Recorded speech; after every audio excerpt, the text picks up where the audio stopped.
long way ke? Bayangkan tim korang kena main dengan seorang kurang lepas kad merah awal-awal. Biasanya, momentum dah hilang, confidence jatuh. Tapi bukan untuk skuad Malaysia Youth Nangsti semalam tadi.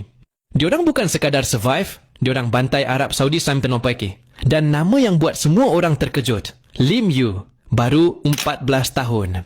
7 daripada 9 gol tu, dia seorang yang sumbang. 6 gol dari luar kotak penalti, tendangan jarak jauh yang tepat sasaran. 1 lagi dari titik penalti. Bukan gol tap-in senang. Ni jenis gol yang buat stat sheet nampak macam typo. Prestasi ni terus letak dia di atas carta top skor Sri Kandi Merdeka Cup 2026. Jauh mengatasi pesaing yang lain. Umur baru 14, skill dah level senior. Kalau confidence dan development dia dijaga betul-betul lepas ni, korang rasa berapa lama lagi sebelum nama Lim Yu jadi perbualan besar bola sepak wanita negara? Malaysia main dengan 10 orang, tapi still menang 9-0. Korang nampak tak potensi generasi baru ni? Perempuan Cina